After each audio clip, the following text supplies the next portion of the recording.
Hotep à tous, bienvenue sur la chaîne des panafricanistes par essence, par conviction et par excellence. C'est des citoyens qui émitent par nécessité et obligation de combat. Nous sommes une chaîne qui n'est guidée que par nos ancêtres et rien que par les ancêtres qui appartiennent à l'égrégore du monde noir.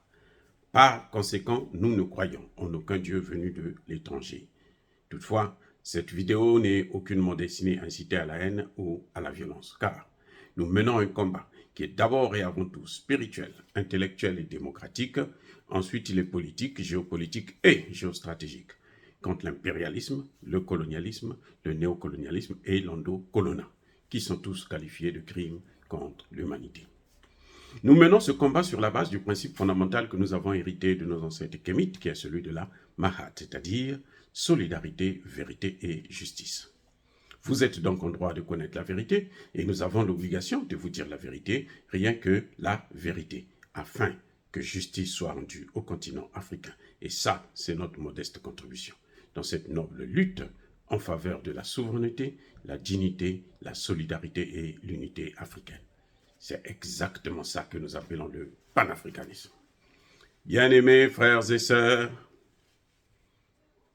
depuis le 25 septembre 2023, le gouvernement malien a décidé de reporter les élections qui étaient prévues pour février 2024. Nous sommes déjà à 3 semaines de cette, comment on appelle ça, de cette prolongation de la transition, et nous n'avons rien entendu de la CEDEAO. Où est passée la CEDEAO? Comment se fait-il que la CEDEAO, quand il y a eu le coup d'État, le 26 juillet 2023, au Niger, en 2 ou 3 jours plus tard, ils avaient pris des décisions, des sanctions, et ils ont décidé d'attaquer le Niger. Cette CEDEAO, cette même CEDEAO, qui avait décidé de, comment dirais-je, qui avait sanctionné le Mali sévèrement, pendant plusieurs mois d'ailleurs. Ils ont bloqué le compte du Mali, ils ont interdit les voyages des membres du gouvernement, ils ont bloqué, fermé les frontières pour que le Mali ne puisse pas recevoir ne serait-ce que tout ce qui est vivres et autres, ce qui est contraire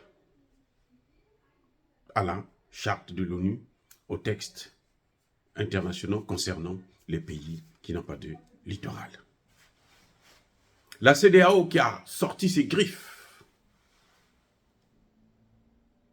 Aujourd'hui, on attend 3 semaines. La CEDEAO n'a rien à dire.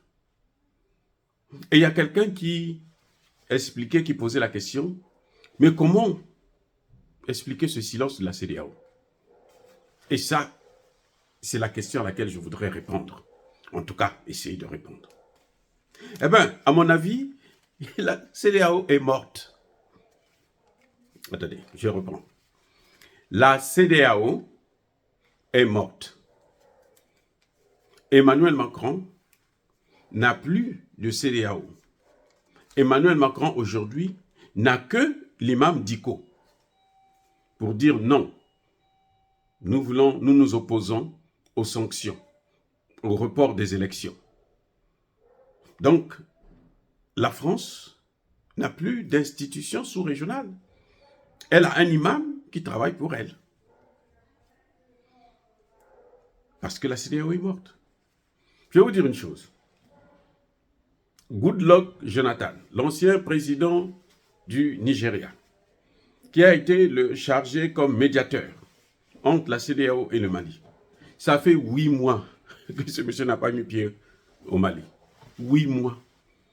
Il est fatigué, il est découragé. Mais il n'a plus d'institution, il n'a plus de salaire. Parce que la France qui donnait le salaire, la France maintenant ne veut plus donner puisque il n'a pas ramené le Mali dans les cuisses d'Emmanuel Macron. Les gars, la CEDEAO et Koufi, CEDEAO me Koufoua. Il n'y a pas d'autre chose. Et qui a tué la CEDEAO? Le premier assassin de la CEDEAO, qu'il faut traduire au tribunal de l'Union africaine, c'est d'abord Emmanuel Macron. Ensuite, vient les États-Unis et les autres alliés de l'OTAN, tous ces pays européens là, qui ont amené Barkhane, Takuba, machin, tout ça là. Et ensuite, en troisième position, l'autre complice, assassin de la CEDEAO, mais c'est les dirigeants, les présidents de la CEDEAO. Vous avez vu comment la CEDEAO a géré la situation du Niger? C'est comme si c'était des fous. Même les fous ne pouvaient pas faire ce qu'ils ont fait. La CEDEAO est sortie du cadre de résolution de conflits à l'africaine pour adopter la résolution, le type, la méthode occidentale, et notamment française, qui n'a ni tête ni queue et qui n'est pas adaptée aux situations africaines. Parce qu'aux problèmes africains, il faut une solution africaine. Voilà le grand problème de la CEDEAO. Vous avez déjà vu un juge qui condamne d'abord l'accusé et après, il mène l'enquête, il fait son instruction. Vous êtes condamné, vous arrivez devant le juge, il vous condamne et puis vous dit, bon, à partir de demain, on va maintenant instruire le dossier. C'est le monde à l'envers. Eh oui. Et les problèmes africains, là, ça ne se règle pas comme ça. Surtout que ceux qui veulent que la CEDEAO puisse intervenir militairement, ceux qui ont pris des sanctions cruelles et inhumaines contre le Niger, ce sont des gens, écoutez bien, ce sont des gens ce sont ceux-là qui ont amené le terrorisme au Niger. La CEDEAO a sorti les muscles au moment où nous savons aujourd'hui, le Mali est en guerre. Le Burkina Faso est en guerre. Le Niger est en guerre. Le Niger mène deux guerres. Une guerre contre la France, une guerre contre les terroristes. C'est vrai qu'ils sont ensemble, mais ils agissent sur deux tableaux différents. Donc le Niger a des adversaires devant et des adversaires derrière. Et vous venez leur dire, non, nous sommes la CEDEAO, nous voulons le rétablissement de quoi? Démocratie, pas démocratie, démon, il faut ajouter le N. C'est de la démocratie, ça. C'est pas la démocratie. Vous voyez, donc la CEDEAO ne pouvait que disparaître. Oui. Les Macky Sall, les Alassane Ouattara, ils ont tué la CEDEAO. Ils croyaient que la CEDEAO, c'était une affaire des chefs d'État. Non. La CEDEAO, c'est d'abord une affaire des peuples. Parce qu'on dit bien communauté. Communauté, c'est-à-dire que ce n'est pas dirigeant, non. Ce n'est pas président de la CEDEAO, non. C'est communauté, c'est-à-dire que c'est des populations. C'est ce que même Emmanuel Macron n'a pas compris. Il ne peut pas comprendre ça de toute façon, il est tellement bête. Il ne peut pas comprendre ce genre. C'est d'un niveau trop élevé pour Macron. Il ne peut pas comprendre ça. Même Joe Biden est tombé dans le trou. Les pieds, les mains attachés. La CEDEAO ne pouvait pas réussir. Parce qu'aujourd'hui, si la CEDEAO vient pour dire, bon, les élections, mais qui va faire la guerre à la place? Qui? La CEDEAO a une armée pour faire la guerre contre le terrorisme? Le Mali est en guerre, le Burkina est en guerre, le Niger est en guerre. Vous leur demandez, organisez-nous les élections. Nous voulons le rétablissement constitutionnel. Ça dit que... Mais c'est une ignominie, même de la part de Blinken. Les États-Unis viennent de dire là, non, on va aller vers le rétablissement de la démocratie. Nous, on suspend l'aide jusqu'à ce qu'il... L'aide, là, ça fait plus de 60 ans que nous avons cette aide de merde. Ça nous a apporté quoi? Qui a demandé aux Américains que nous avons besoin de l'aide? Bien-aimés frères et sœurs, vous savez là en Israël, là, le Hamas, là, le premier financier du Hamas, là, c'est Israël. Les gars, le premier financier du Hamas, c'est Israël. Israël lui-même, il est financé par les États-Unis. Arrêtez de jouer avec les gens. En Afrique, là, nous ne sommes pas comme ça. On n'est pas aussi bêtes que ça. Donc la CEDEAO s'est donné, s'est mis une balle, pas au pied, mais à la tête. La CEDEAO est dans un coma létal. Parce que la maison CEDEAO brûle, les pays de la CEDEAO, ça brûle. Il y a le terrorisme au Togo, il y a le terrorisme au Bénin, il y a le terrorisme au Nigeria. Les gars, vous savez, ce ne sont que des nuls qui pensent qu'on peut régler les problèmes avec ceux qui ont amené le terrorisme en Afrique, c'est-à-dire l'OTAN, quand ils sont allés détruire la Libye, quand ils sont allés détruire la Côte d'Ivoire. Eh oui. Bola Tinubu a été rappelé à l'ordre par les siens. D'abord parce que les populations du Nigeria ne veulent pas combattre les populations du Niger, puisque ce sont leurs frères. Ils sont de la même famille. ouais, comment c'est idiot? Bola Tinubu n'a pas vu ça parce qu'il était omnibulé par Emmanuel Macron, qui lui aurait promis, je ne sais pas, monts et merveilles. Ça ne va pas. Vous voyez? Et tout de suite après quelques semaines, mais il y a un sénateur, au moment où nous parlons, là, qui demande la démission de Bola Tinubu. Parce qu'il a triché sur ses diplômes académiques. Il a menti au peuple nigérian. Il a, je dis bien, menti. De quel CEDEAO vous parlez? C'est de Goodluck Jonathan, le médiateur. Vous avez vu, le Mali a dit, bon, nous on reporte, Sinédi. Qu'est-ce qui s'est passé après? Le Burkina Faso aussi. Le Burkina Faso a été catégorique.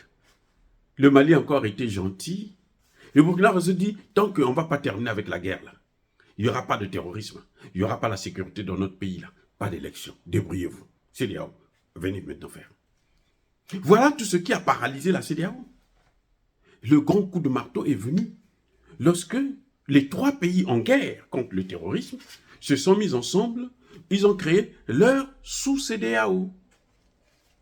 La vraie CEDEAO. L'Alliance des États du Sahel, qui fonctionne sur la base du traité de Liptako-Gourma. Et là, c'était le dernier coup de massue. Vous savez quoi?